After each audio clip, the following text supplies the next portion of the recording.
Me estás grabando de una vez, Manny. Ya, ya. Es que según yo, o sea, yo no fui la que lo activó, no lo activó Edu. Pero creo que puedes poner pausa. No, porque no me habilitó como administradora. Ah, no, solo se empezó. Bueno, pues ya va a durar un poco más. Está bueno. Hola. Sí. Andaba dándole al memín. Uy, ni me digas, porque hoy justo me dieron el día. Entonces tengo una reunión a las 12, pero puedo no tomarla. Y estoy como de, no sé si decir que sí salí más temprano y que puedo tomarla. Pero, ¿por qué si te dieron el día entraste a esta entrevista? Ay, pues porque, no sé. Oye, solo te iba a hacer una pregunta. Sí. ¿Tú tienes la cámara prendida toda la entrevista? Depende, generalmente no, pero con Isaías, por ejemplo, sí la dejé prendida. Ok, Como que dependiendo de cómo se sienta. ok. Correcto. Déjame, voy por audífonos.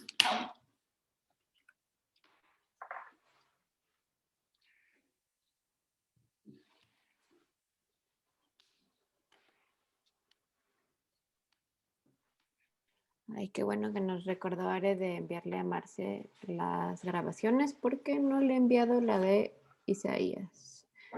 Pero creo que no tengo el correo de Marcela. O sea, pues te llegan a ti. ¿Qué? No te entiendo. Te escuchas Pues si te como llegan a un ti. robot lejano. A ver, ¿ya? ¿Qué tal Ya, ahora? ahora sí.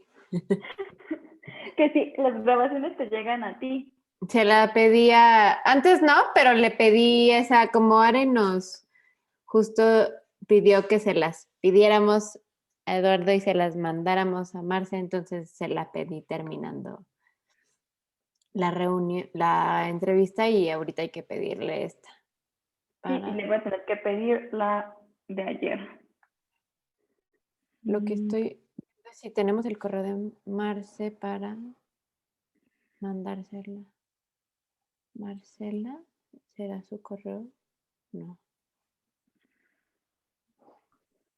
Azuela, creo que no lo tengo.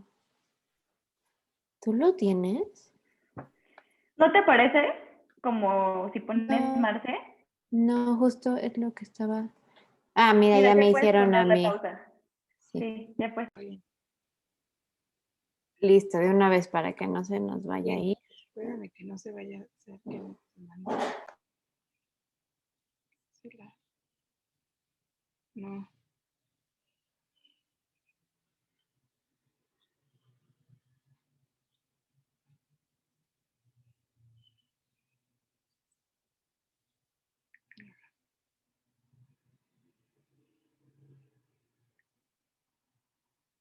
¿Cómo es el nombre de Aga? Ah,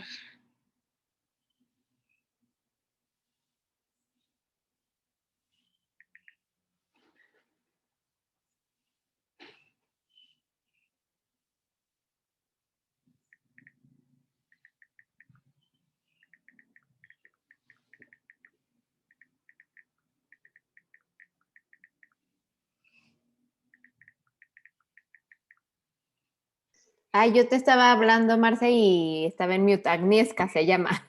ay, gracias. No, es que pensé que le había mandado antes la liga, pero ya la vio.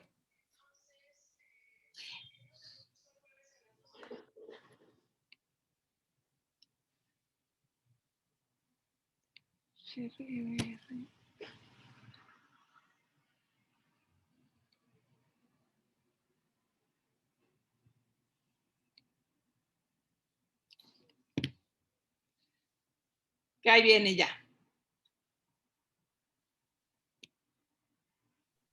Súper.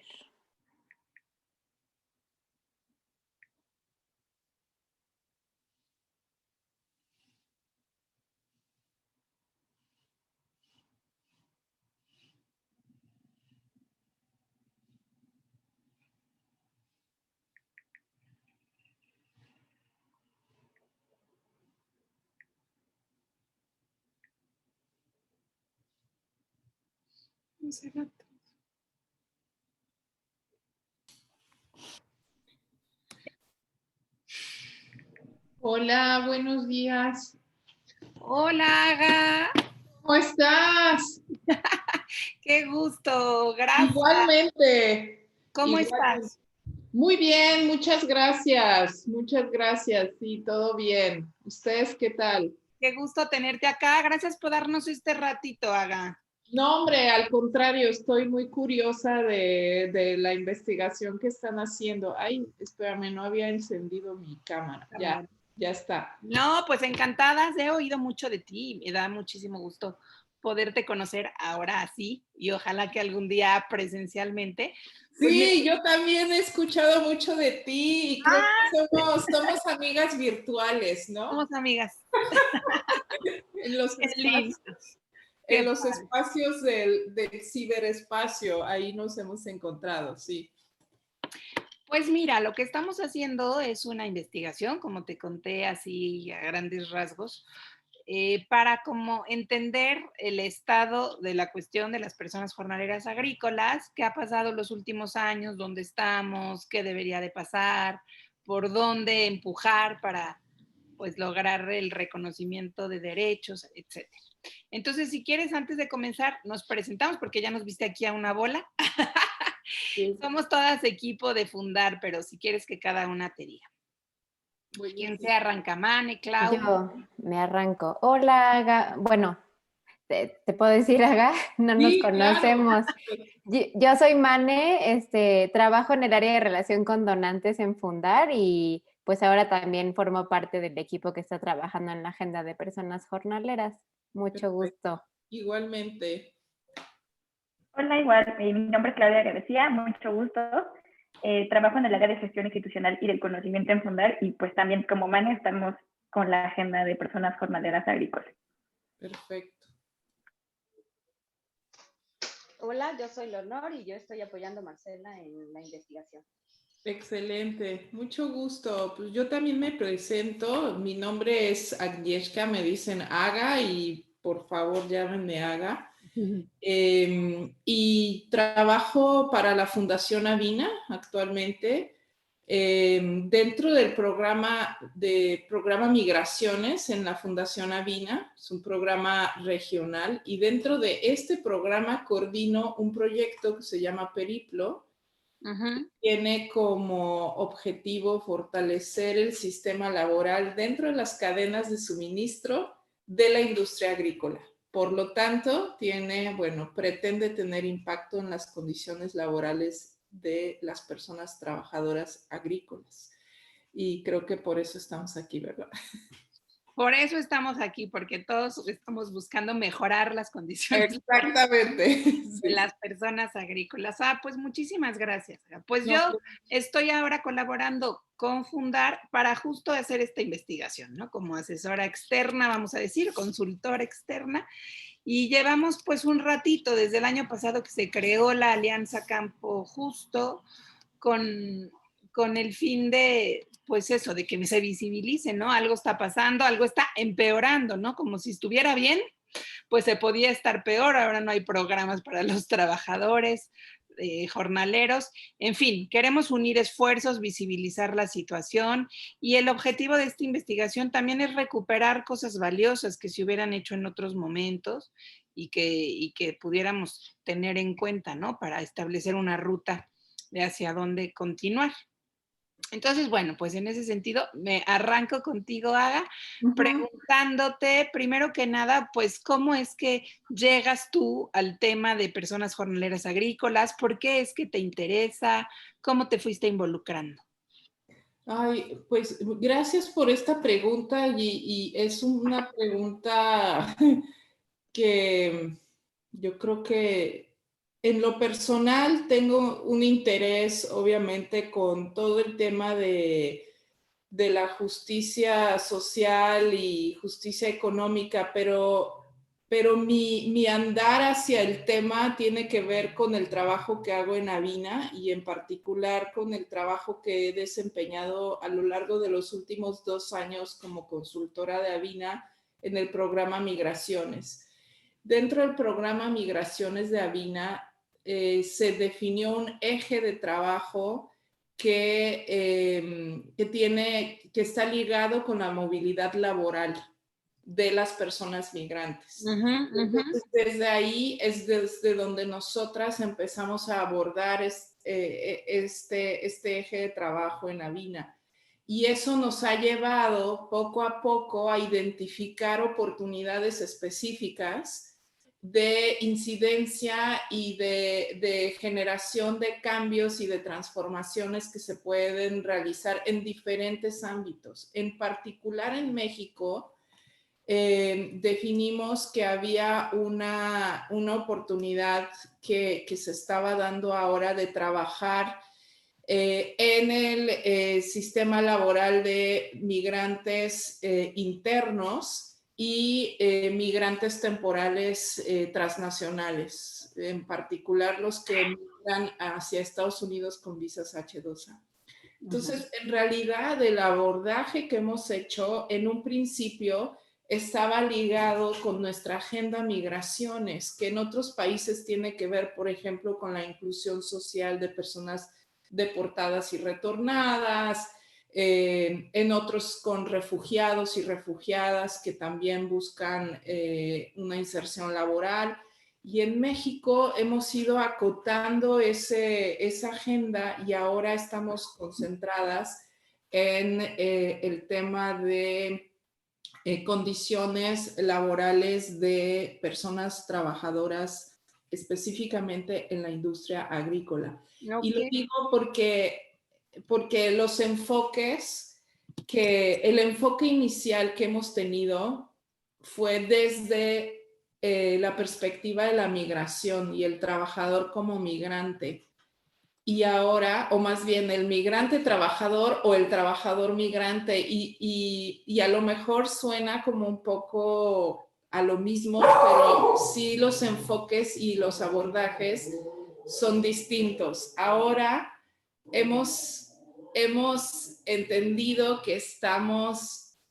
no es que hayamos entendido, ha sido una reflexión interna también en el programa, pero estamos ante el sujeto trabajador agrícola temporal, lo cual le da este perfil migrante, lo cual a su vez le da una perspectiva aún más vulnerable frente a otros trabajadores, ¿no? Y estamos tratando de también entender este ecosistema y lo que significa ser trabajador temporal agrícola en México. Y por otro lado, la migración o la movilidad laboral transnacional que nos era un poquito más familiar, ¿no? Por el trabajo que habíamos hecho en torno a las migraciones laborales transnacionales.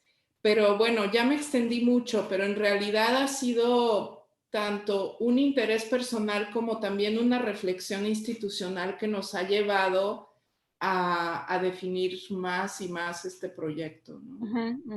No sé si respondí tu pregunta. Totalmente, ¿no? Sí, nos vamos adentrando más en el tema y me encanta que estés ahora mucho más enfocada pues a las condiciones laborales de los trabajadores, que es justo lo que nos está ocupando. Aunque realmente la interseccionalidad de derechos hace que no son solo derechos laborales, sino todo lo que esto conlleva con educación, con salud, con alimentación, etcétera, etcétera, por el tipo de trabajo que es, ¿no? Que es irte de tu casa y no regresar hasta dentro de meses. Entonces se te deben garantizar todos los derechos y eso es lo que es complejísimo. Totalmente, sí. Estamos nosotras en una, como les decía, yo creo que estamos en una fase también de aprendizaje en Avina, ¿no?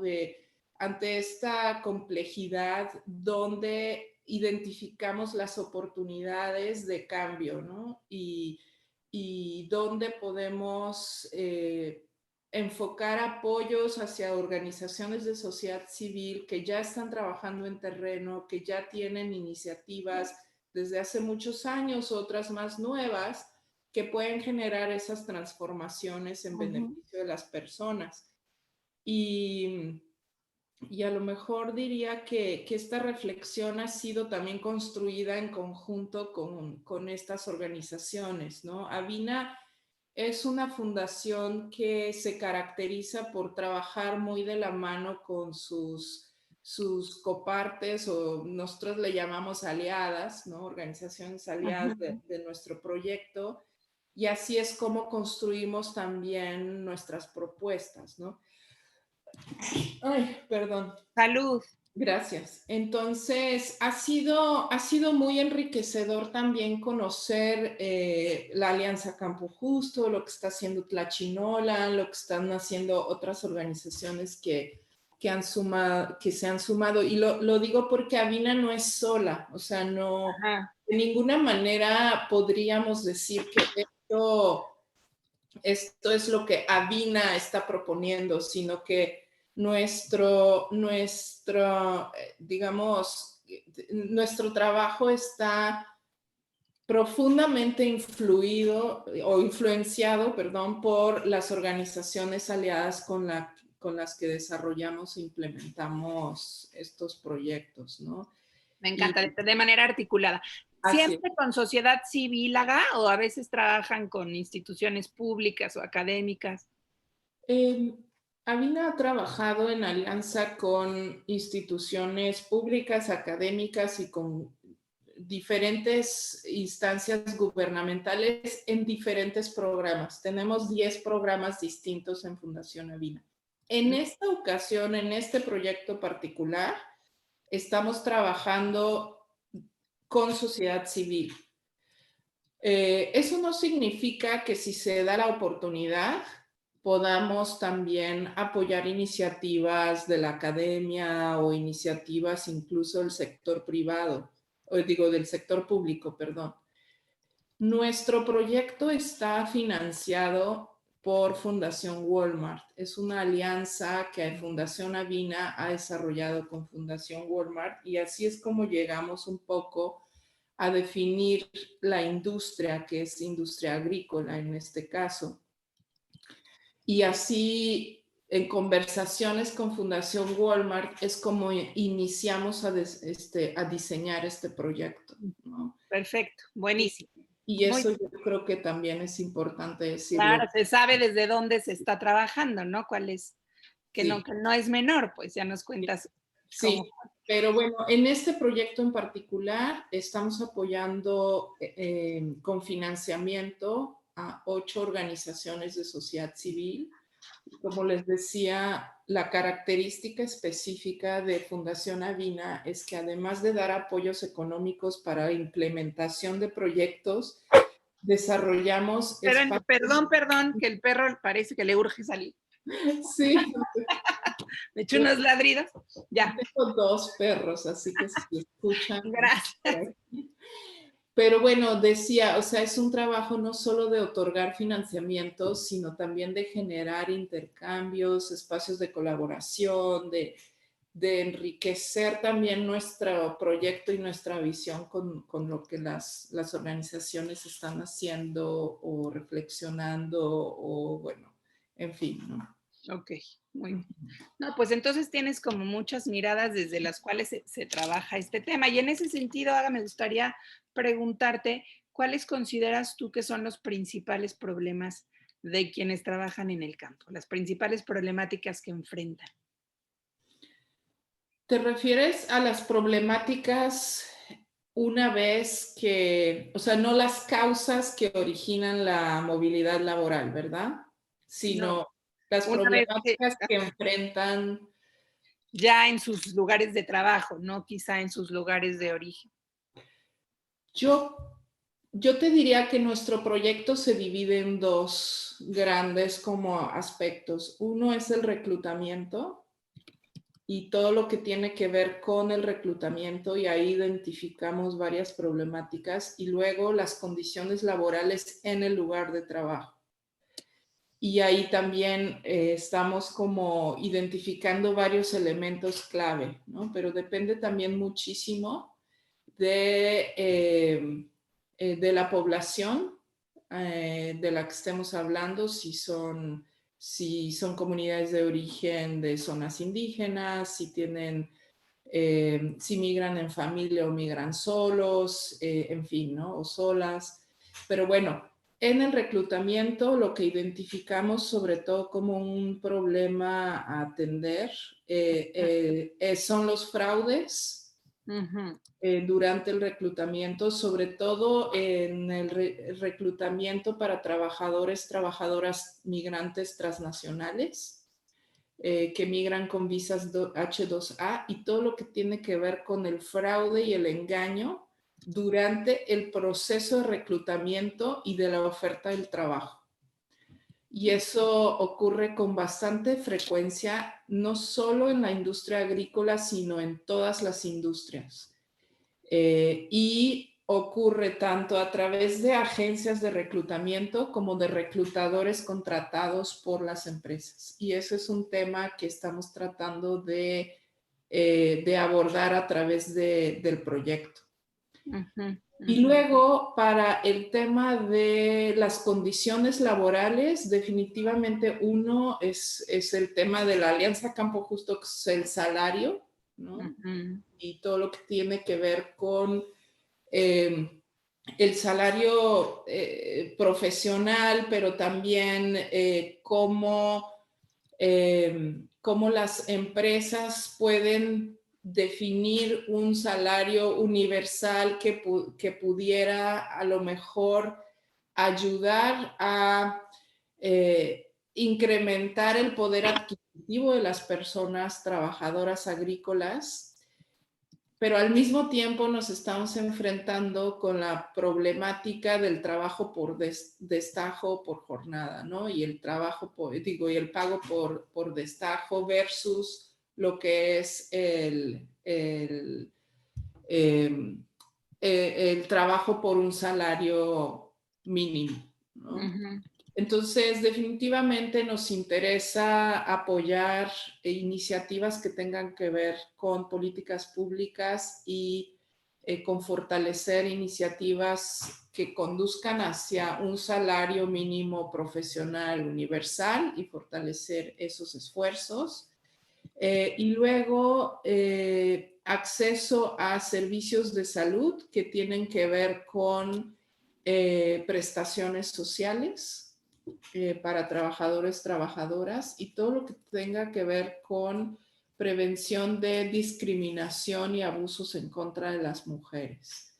Y esos diría que son como los principales, digamos, problemáticas que está en este momento abordando el proyecto a través de los diferentes proyectos de las organizaciones, pero de ahí se desprende toda una gama de otras problemáticas que las propias organizaciones están abordando. Prevención de trabajo esclavo. Hay una organización que está trabajando en prevenir violencias contra las infancias, por ejemplo, pero desde Periplo no lo estamos abordando directamente, ¿no? Pero sí quiero decir que ha sido una complejidad como tan grande, entonces hemos definido algunas cosas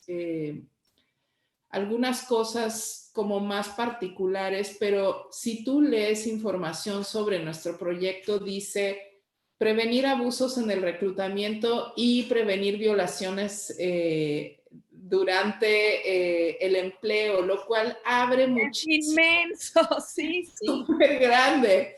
Entonces, poco a poco estamos como definiendo con las organizaciones aliadas dónde vemos oportunidades específicas para incidir.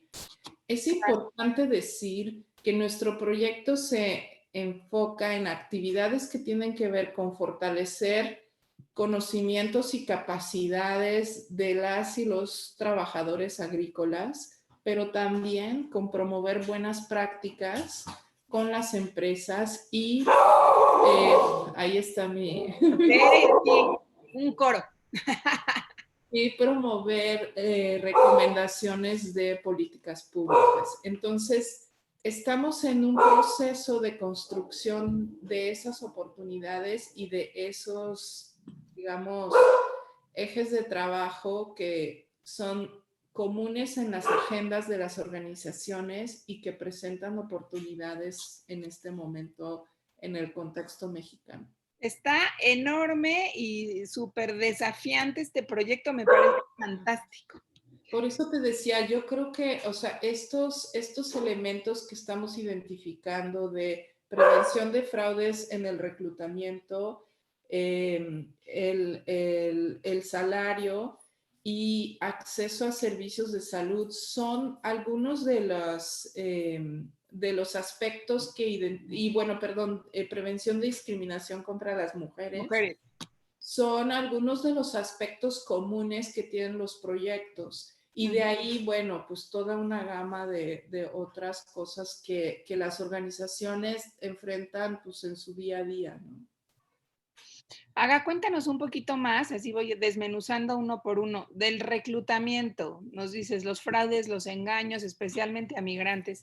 Cuéntanos un poquito más a profundidad, ¿qué vive un migrante cuando lo reclutan? ¿Qué vive un migrante y qué vive un jornalero no migrante? O sea, ¿cuáles serían las diferencias? Fíjate, en el caso del reclutamiento, el sistema de voy a hablar de dos cosas, ¿no? Insisto, una cosa son los migrantes internos y el otro es los migrantes transnacionales en los corredores entre México y Estados Unidos, porque están... este sistema de contratación por parte de las empresas de Estados Unidos a trabajadores en México es un sistema cuya balanza está inclinada completamente a beneficiar a la empresa, ¿no? Es un sistema totalmente desequilibrado. En principio, porque está diseñado de tal manera que el trabajador o la trabajadora están vinculados y obligados a trabajar para una sola empresa.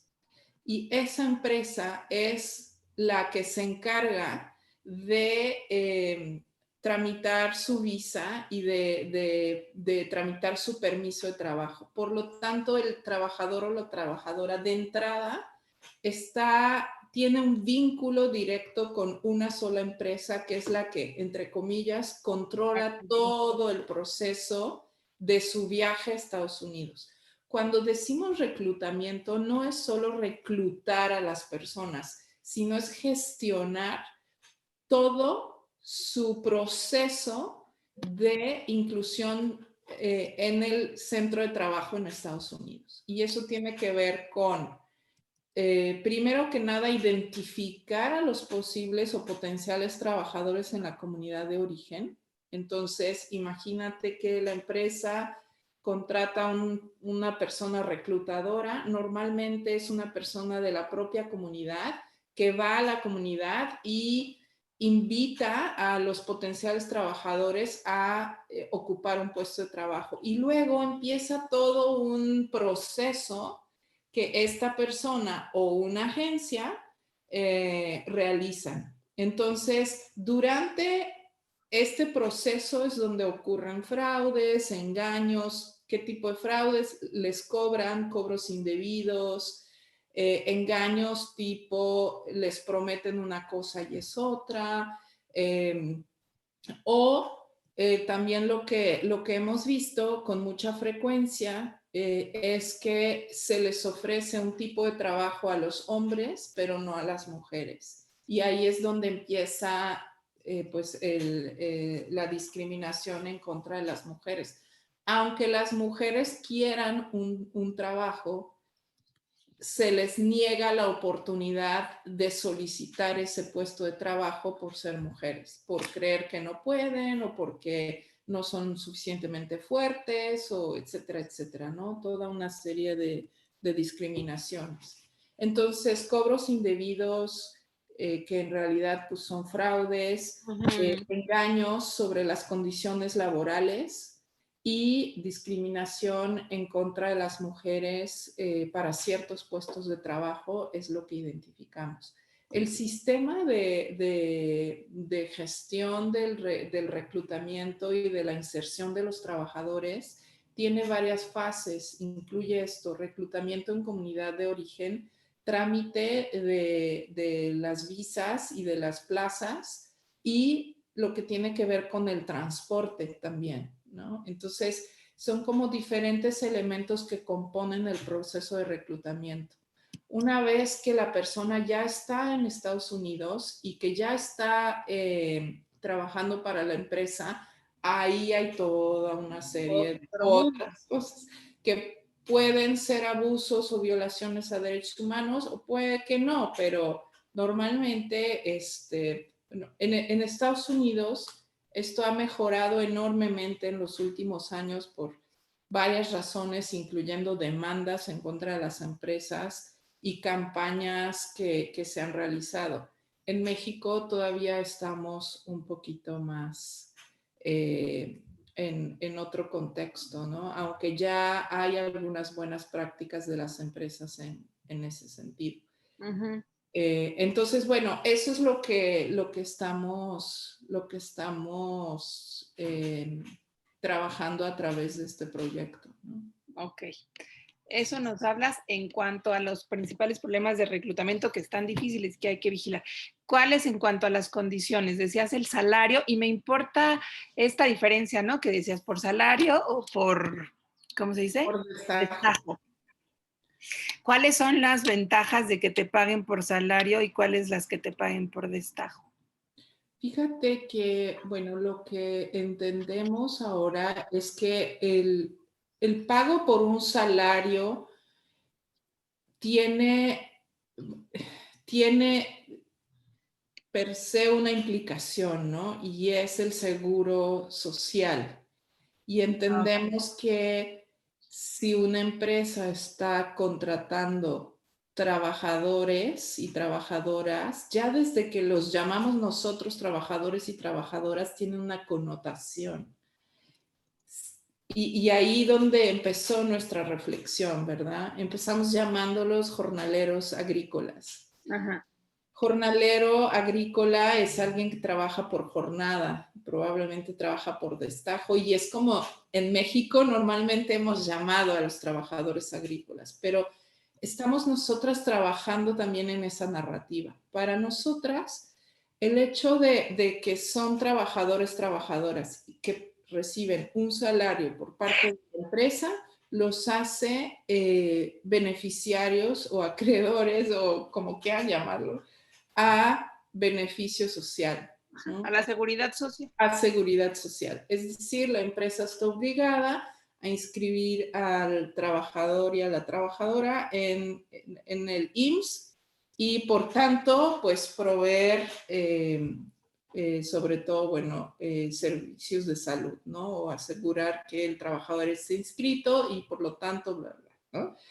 Entonces, para nosotras es eso. Sin embargo, y bueno, seguramente ustedes lo saben porque están metidas en el tema y trabajándolo a través de la alianza, pues hoy en día muchos de los trabajadores agrícolas perciben más dinero por destajo que por el salario. Entonces, al final del día, el mismo trabajador le dice a la empresa: prefiero ganar por destajo, por jornada, que por salario. Y ahí pues empieza toda una discusión, ¿no? En ese sentido, y toda la complejidad. Ahora, lo que hemos encontrado en diálogo con las empresas es que nos han mencionado tres cosas. Una, que están reclutando trabajadores a través de este proceso de gestión de trabajadores o de mano de obra, y entonces les ofrecen un salario y les ofrecen ciertas condiciones: vivienda, acceso a seguridad social, si viajan o no con niños, niñas, ciertos servicios para los niños, ¿no? Y eso viene como, y bueno, y transporte. Entonces viene como en un paquete, digamos, una oferta que se les hace a las personas trabajadoras. Sin embargo, lo que nos están planteando es que están viendo algunas un incremento en trabajadores que llegan solos a los ranchos, sin ser reclutados, y piden trabajo por jornada o por destajo, ¿no? Y entonces ahí las diferentes empresas o los ranchos están empezando ahora a ver un flujo de trabajadores solos, y eso a su vez está generando diferentes problemáticas tanto para las personas como para las empresas como para las comunidades donde se ubican esos ranchos. Esto empieza a complejizar muchísimo. Adicional a eso, nos han comentado que ha habido un incremento de trabajadores, trabajadoras o de migrantes centroamericanos que pasan por los pueblos y que entonces en su paso hacia Estados Unidos piden trabajo en estos lugares. Se quedan unos días o una semana, un mes y siguen, ¿no? su camino hacia el norte. Entonces, vamos, como decías al principio, se empieza a complejizar muchísimo pues el contexto, y depende mucho del tamaño del rancho, dónde está ubicado, si es productor vinculado a una multinacional que a su vez tiene o no códigos de conducta o tiene procesos y guías de responsabilidad social. Entonces, la verdad es que ha sido bastante complejo para nosotras también entender qué es lo prioritario, qué es lo urgente, qué es lo necesario y qué es la oportunidad, ¿no? Eso. Porque además es difícil como catalogar, ¿no? Como decir, este tipo de empresas, y hay muchas, cada una tiene tantas particularidades que dices, cada una es un universo, pues, qué cosa más compleja. Una cosa que, a diferencia de Estados Unidos, yo he encontrado en México es que, por ejemplo, no existe un registro de empresas. O si los hay, son parciales. Hablando, por ejemplo, con Abel de Tlachinolan, me queda clarísimo, o con Margarita de la red de jornaleros, me queda clarísima la complejidad que hay en identificar a un empleador, ¿no? Sobre todo si es un rancho, si es una pequeña o mediana empresa, ¿no? La corrupción también es tan grande que estas empresas se pueden crear un día y desaparecer en una semana, ¿no? O estar a nombre de una persona y realmente pues ser parte de otra empresa, ¿no? Y es sumamente difícil entonces señalar a los responsables de los abusos y violaciones a derechos humanos. Ese es un problema que hemos identificado, y una de las actividades que una de las organizaciones que participa en el proyecto se ha dado a la tarea es crear un registro de empleadores. Vamos a ver cómo nos va, ¿no? Porque justo la dificultad. Pero por otro lado, por ejemplo, nos hemos encontrado que empresas como Driscoll's de México tiene una alianza con 450 productores en México. Y esos 450 productores están obligados a venderle a Driscoll's.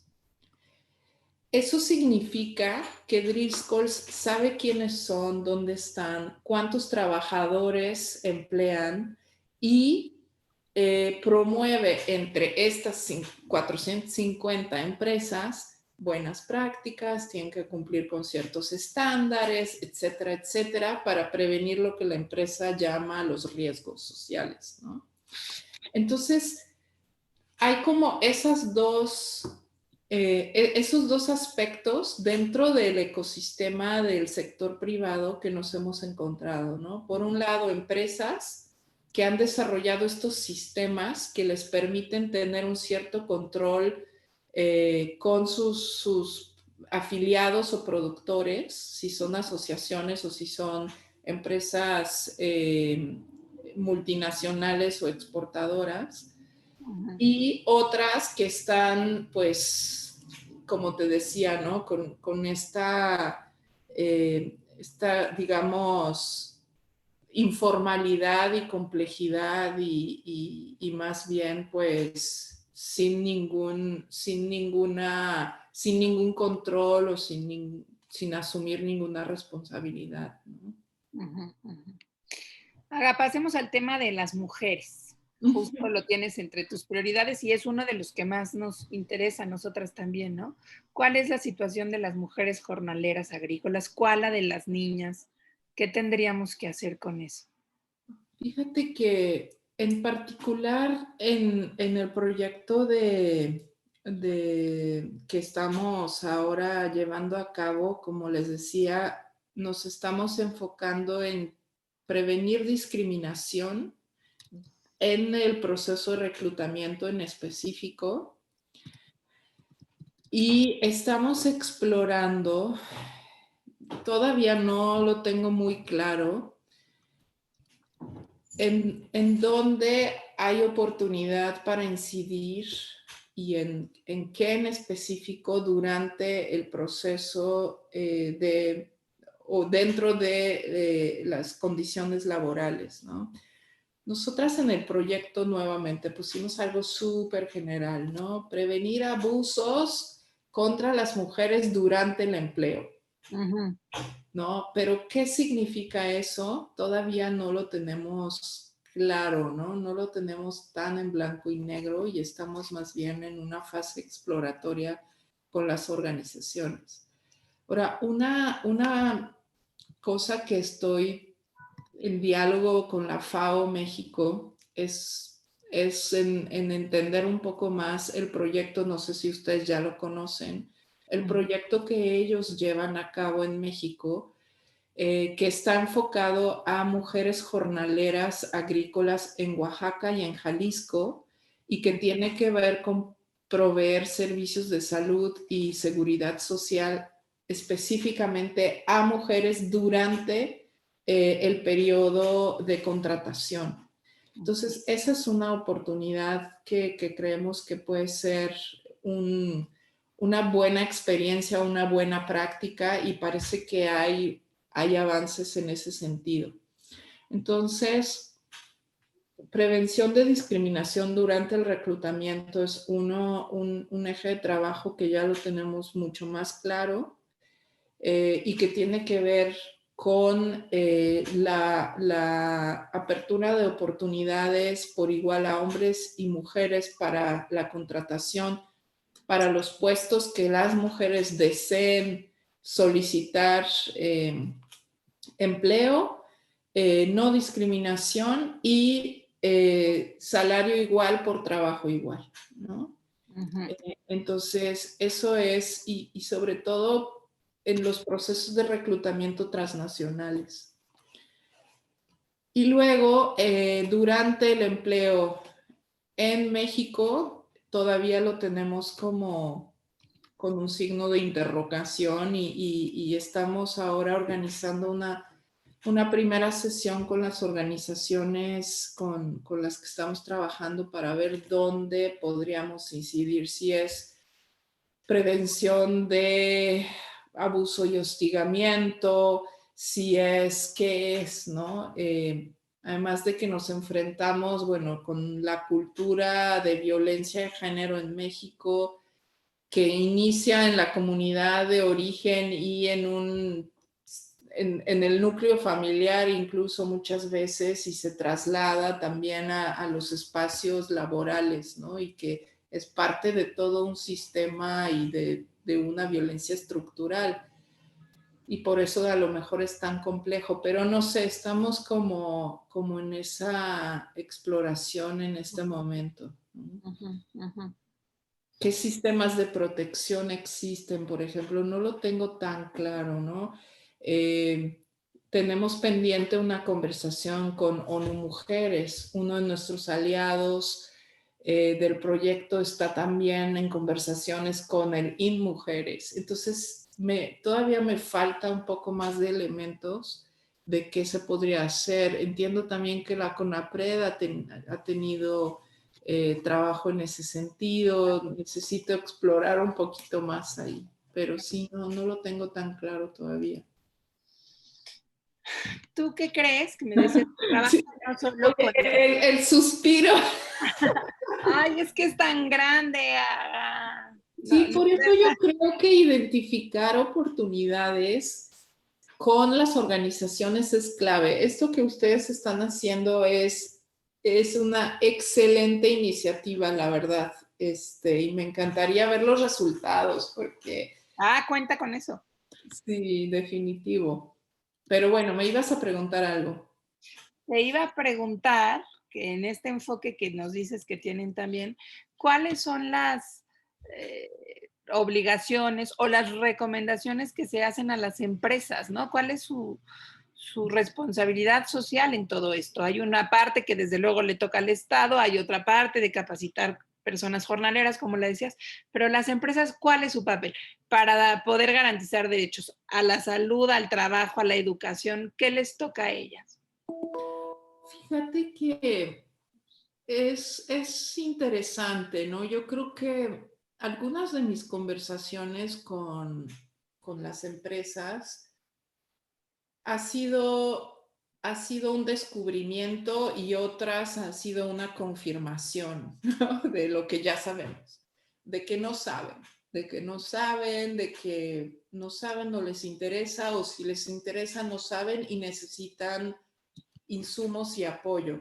Y otras, y pongo de ejemplo a la Driscolls nuevamente, que es la que más clara tengo, y otras ya están en otra discusión, en más bien trabajar en lo que ellos llaman inclusión social y no responsabilidad social, ¿no?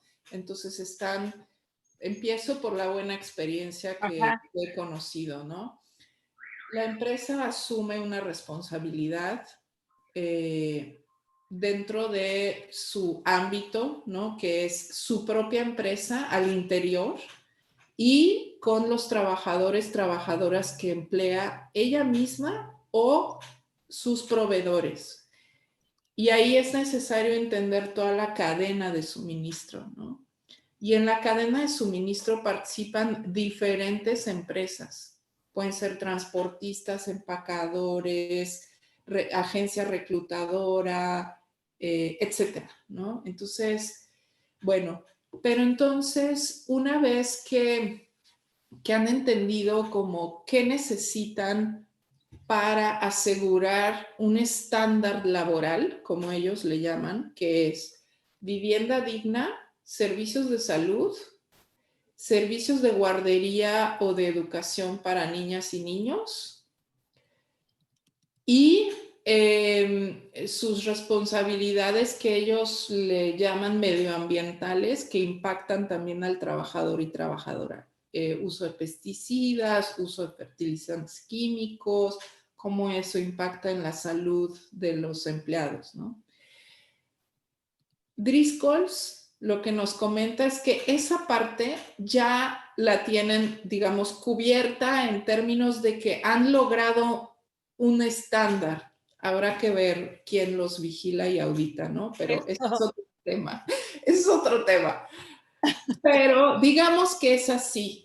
Y entonces lo que ahora se están proponiendo es el trabajo en la comunidad donde estos trabajadores y trabajadoras viven durante los meses que trabajan. Y entonces, ¿qué han visto? Racismo, discriminación de las personas que viven en esa comunidad hacia esos trabajadores, falta de otros servicios, por ejemplo, pueblos donde no hay ni siquiera un cajero automático para que los trabajadores puedan cobrar su salario, ¿no? Ese tipo de servicios y de aspectos que tienen que ver con la vida social de la comunidad de destino, ¿no? Eso es una experiencia, ¿no? Que estos trabajadores, digo, estas empresas están en esa discusión. Ahora, en mis diálogos con ellos, ¿qué los motiva? Dos cosas.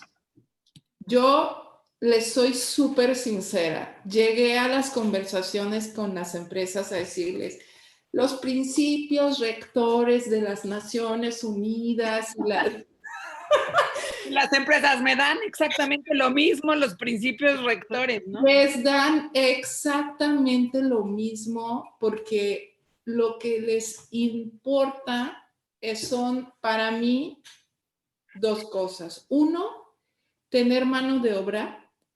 O sea, están en estos momentos incluso sufriendo por escasez de mano de obra.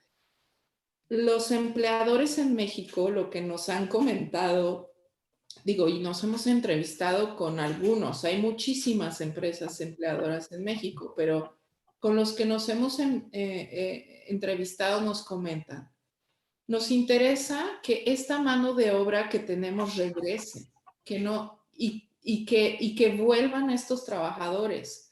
Por eso es que les ofrecen capacitaciones, les ofrecen ciertos estándares para que estos trabajadores vuelvan cada temporada. Entonces, y una vez que estén ahí, que no se vayan, porque además la oferta en las regiones productoras es mucha. Entonces, los trabajadores van a un rancho y les avisan, oye, pues en el otro rancho están pagando más, Claro. ¿no? Y se van, o sea, y entonces las empresas nos han comentado, un interés que tenemos es que estos trabajadores se queden durante la temporada y luego regresen, que el proceso de reclutamiento no empiece desde cero, sino que regresen a este lugar de trabajo. Y entonces, ¿por qué les es conveniente que regresen? Porque ya están capacitados. Porque ya están capacitados, ya conocen a la empresa, ya saben cuáles son las condiciones, se especializan en el producto específico que cosechan. Entonces, hay un interés por parte de la empresa de mantener esa mano de obra. Y la otra es la exportación. Entonces, ¿qué los motiva? El nuevo Tratado de Libre Comercio. Eso es lo que los está motivando ahorita. O sea, ahorita están así buscando capacitaciones sobre las nuevas responsabilidades dentro del TMEC, a qué están obligados, qué tipo de auditorías, inspecciones o revisiones se les pueden hacer que no se les hacían antes, qué tienen que vigilar ahora que no han vigilado antes. Entonces, se rigen por una lógica comercial y de acuerdos comerciales, más que por estos pactos y convenios internacionales, que no digo que no sean importantes, sí lo son, pero para los gobiernos, para el sector público, yo creo que el motor del sector público son estos tratados, convenios, pactos, y sí, ahí ese es nuestro mecanismo y herramienta para presionar e incidir en los gobiernos. Pero ahora vemos, explícanos, ya, los empresarios ya nos quedó claro, ahora el gobierno, la administración pública, o no sé si los legisladores también, ¿qué les toca a ellos? Ay, no sé.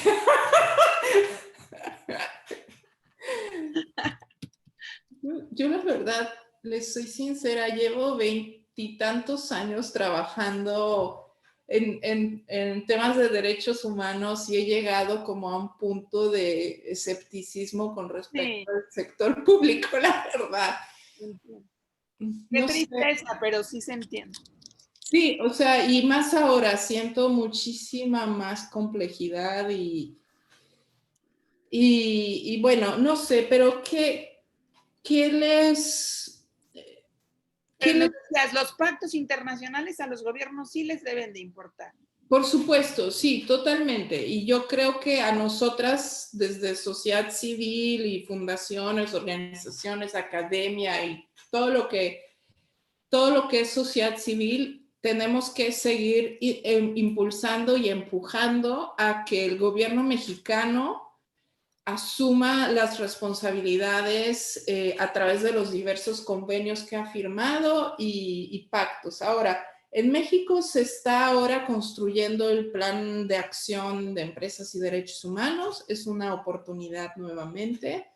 Y a partir de ahí, el desarrollo de la nueva línea base del plan y de todo lo que eso implica. ¿Desde la Secretaría del Trabajo es eso? No, fíjate que es la Secretaría de Gobernación la que lo está coordinando. Entiendo que, o sea, obviamente es un proceso intersecretarial, hay mesas de trabajo, pero ahí en esas mesas de trabajo también están las empresas. Entonces, este diálogo con empresas es el que a mí me parece que es necesario que siga impulsando el gobierno federal y luego a nivel estatal los diferentes gobiernos estatales y hasta municipales. Ahora, por ejemplo, la experiencia nuevamente de la FAO en México con este proyecto que les comentaba ha llevado a crear una mesa de trabajo en Jalisco donde está los gobiernos municipales, donde están los ranchos de aquellas municipalidades, donde están los empresarios locales y donde están también sociedad civil y esta agencia de Naciones Unidas y la Cámara Empresarial de Jalisco, por ejemplo. Es interesante este proyecto en ese sentido, porque genera estos diálogos en donde se encuentran actores que normalmente no dialogan, ¿no?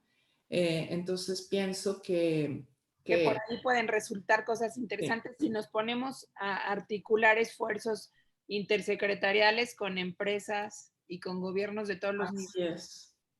Entonces, creo que iniciativas como el Plan de Acción de Empresas y Derechos Humanos o proyectos a lo mejor mucho más locales, donde se dan este tipo de intercambios o no conozco muy bien, pero estoy explorando la lógica y la dinámica del Pacto Global México, por ejemplo. No sé si ustedes ya lo han conocido, que aglutina también a empresas y este proyecto del Global Compact de Naciones Unidas. Entonces, vamos, definitivamente la responsabilidad del Estado es generar marcos normativos que prevengan violaciones a derechos humanos y promuevan derechos humanos, y la responsabilidad de las empresas en este sentido, eso sin duda. Y luego que promuevan la implementación de estas normas y de estas legislaciones y la vigilancia y el respeto a estos marcos normativos y estándares de derechos humanos. Eso es así de grande su responsabilidad, ¿no? Y luego, bueno, pues ya. ¿Y cuál sería, por último, el papel de las propias personas jornaleras? Ellas que en esta capacitación de la que hablabas, que es muy difícil organizarse porque pues no viven en el lugar en el que trabajan, ¿no? Y se están moviendo mucho, pero ¿qué podrían hacer ellos para exigir sus derechos? Yo pienso que más que hablar de su responsabilidad, porque yo creo que es como trasladar un peso hacia las personas que no les toca.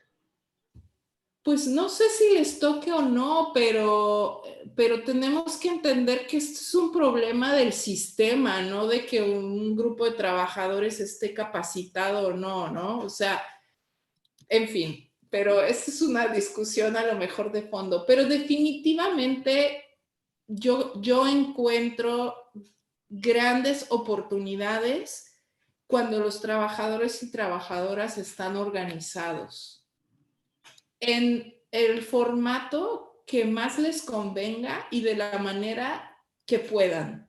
O sea, ya sea una coalición, ya sea sindicato, como en el caso de San Quintín, ya sea un colectivo o colectiva de mujeres, de la manera que se pueda organizarse. Y ahí el acompañamiento de las organizaciones de sociedad civil es clave. En acompañar y en proveer herramientas que ayuden a estas personas a organizarse y a generar una colectividad, ¿no? Para lo que necesiten, desean y quieran hacer, ¿no? Sin una fórmula preconcebida, yo creo. Y bueno, en Topolobampo se creó una coalición de trabajadores, trabajadoras, jornaleras, migrantes temporales, por ejemplo, ¿no? En San Quintín se creó un sindicato, incluso no sé si ya hay varios sindicatos. Sí, o sea, el caso San Quintín es muy emblemático, ¿verdad? ¿No? Tenemos conocimiento de colectivos de trabajadores temporales organizados en diferentes industrias. Y entonces, ¿para qué sirven estos núcleos que se van organizando? Para demandar derechos, exigir derechos, para denunciar, para educar al resto de la sociedad. Y hablando del resto de la sociedad, pues en toda esta película, a los que no hemos incluido, por lo menos nosotras, es a nosotras mismas como consumidoras. A los consumidores, sí. ¿Qué nos tocaría como consumidores? Nosotras, pues, somos igualmente responsables de exigir, de demandar, de denunciar. Y yo creo que en todo nuestro proyecto ese es el elemento ausente, por lo menos en Avina, ¿no? No sabría en otras iniciativas similares, pero en Avina no estamos en esa reflexión, ¿no? Justo ayer hablaba con mis colegas, tenemos a las empresas y la promoción de buenas prácticas, tenemos a los trabajadores, trabajadoras y capacitaciones y fortalecimiento de sus capacidades de denuncia y de demanda. Y luego tenemos las recomendaciones para el sector público y no tenemos esta parte que es la sociedad misma, que somos nosotras mismas, ¿no? Y yo creo que es clave pensar en también campañas que motiven a los consumidores y consumidoras a exigir y a demandar y a denunciar y a hacer boicots y que eso ha funcionado en Estados Unidos, por ejemplo, ¿no? Me encanta. Pero bueno. Vuelvo a suspirar.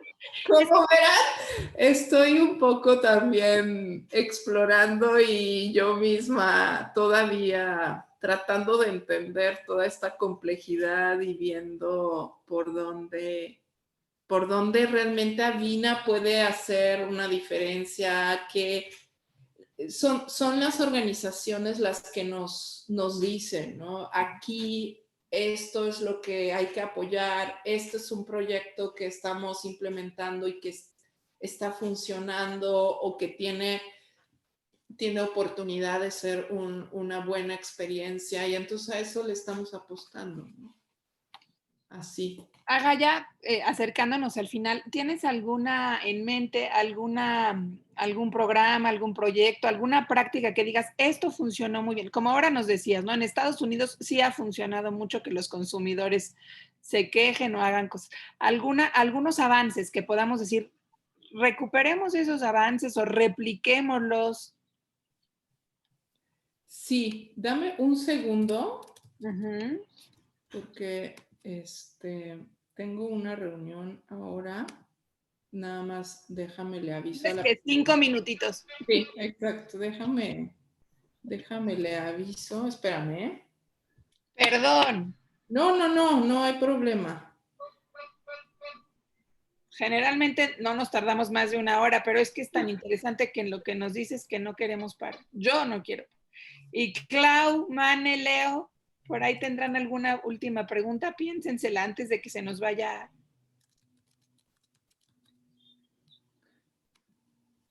Voy. ¿Qué les diría que es una buena experiencia que se me viene a la mente así de inmediato, aunque hay varias?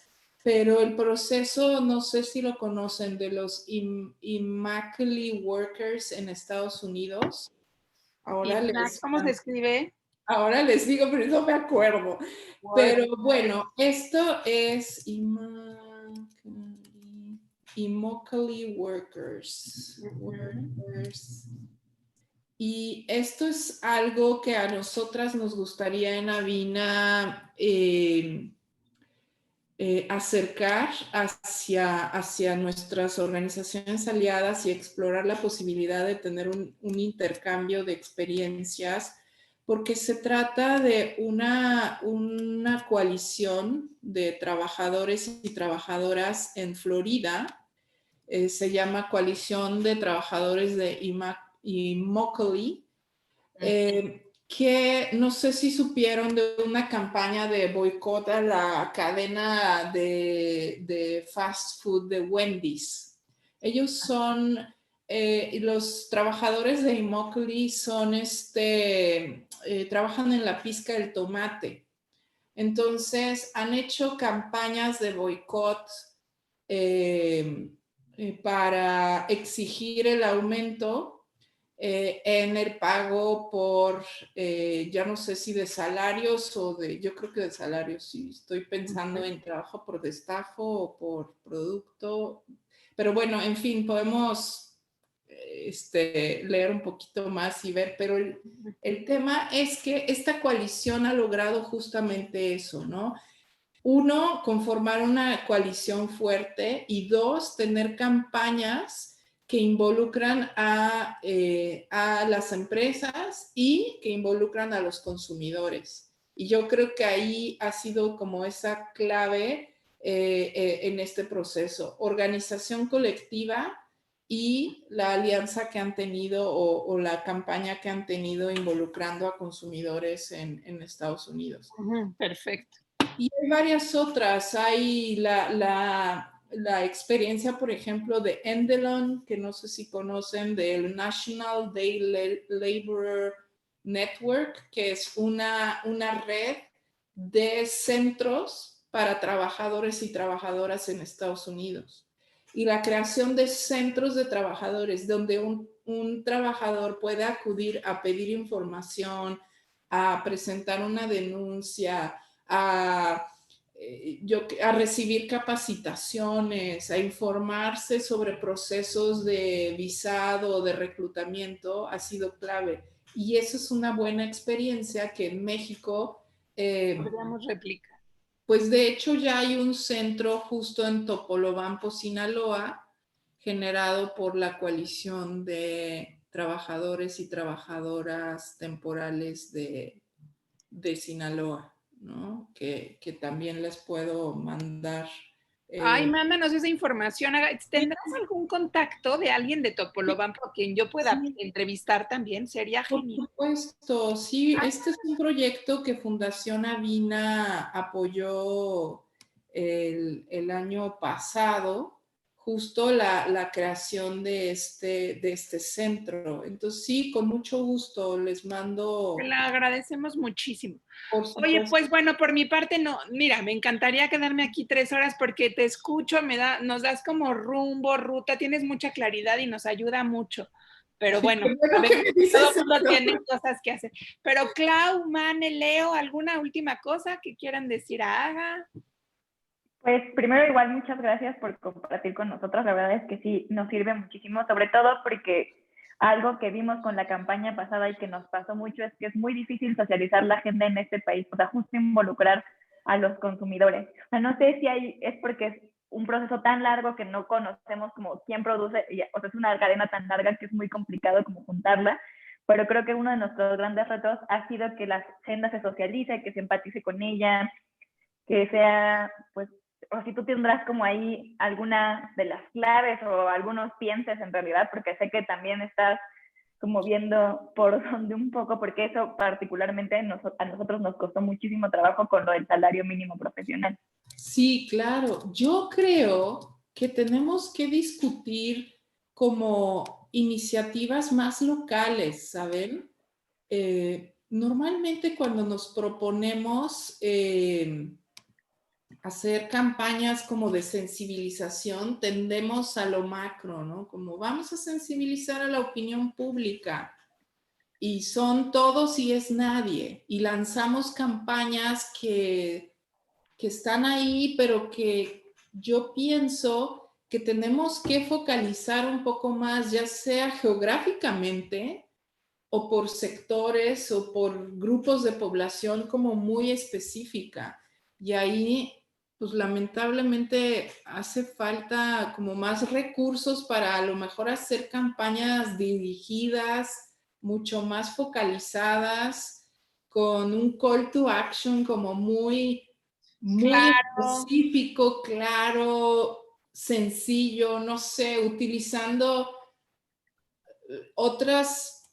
otros mecanismos más creativos, ¿no? Porque, no sé, y eso es en la vida, es una autocrítica que me hago, ¿no? Y justo estamos ayer, mis colegas de comunicación decían, es que hay que entonces invitar a los periodistas, a los periodistas o sea, como para qué vamos a comunicar, qué queremos que la gente haga, que conozca, no sé, como que tenemos que pensar un poco más, ¿no? O sea, creo que asumimos que todo el mundo lee Animal Político y no es así, la verdad. Y ni todos entienden lo que estamos diciendo. Y si queremos llegar a la gente, tenemos que cambiar nuestras narrativas. Y definitivamente eso es algo en lo que estamos trabajando en Avina, en un cambio de narrativa de lo que queremos decir, porque la gente ya no quiere oír que todo está mal y los trabajadores sufren y mira qué mal está el campo. Perdón, no es que no les importe, pero y luego, o sea, ¿cómo logramos darle la vuelta? Tenemos que lograr ese vínculo y ahí, pues los colegas creativos de comunicación, no sé, nos pueden ayudar un poco a generar esas campañas un poquito más, no sé, como Creativas, justo, sí. Anne, Clau, ahí les hablan. Perdón. Tenemos que hacer algo padre, divertido. Y además a mí me encanta, a lo mejor yo luego soy muy optimista, porque si no, no me podría dedicar a esto, pero me encanta pensar que a las ciudadanas y ciudadanos nos gusta creer que sí tenemos cosas en nuestras manos, ¿no? Cuando dices, tiene que cambiar la ley, le toca a ellos. Cuando dices, el dinero público, pues no nos toca. Pero cuando dices, ya, desde hoy, desde tu casa, puedes fijarte lo que compras, buscar dónde está, Claro. quiénes son esos trabajadores y si las condiciones son buenas, no sé qué, como que dices, pues son mis chances de hacer la diferencia. Chiquita, quizá, pero que sí puedo hacer algo para que la cosa mejore. Mira, ampliamente criticado, pero lo logramos con el uso de las bolsas de plástico, ¿no? Lo logramos, claro. Lo logramos, o sea, y es algo tan sencillo y a lo mejor es una cosita, pero lo logramos. Hay y que ahí, contar en esas experiencias para tomar fuerza para las que siguen. sí. Bueno, me voy porque ya me esperan, pero bueno, sí. Fue un gustazo, te igualmente. mucho. Gracias, Aga. Muchas gracias, Aga. Gracias a ustedes, es un placer. Gracias, hasta luego. Chao. Gracias, Clau, Mana y Leo. Gracias a ustedes. Gracias. Les Bye. seguimos en la tarde. Sí. Se acabó. En la tarde.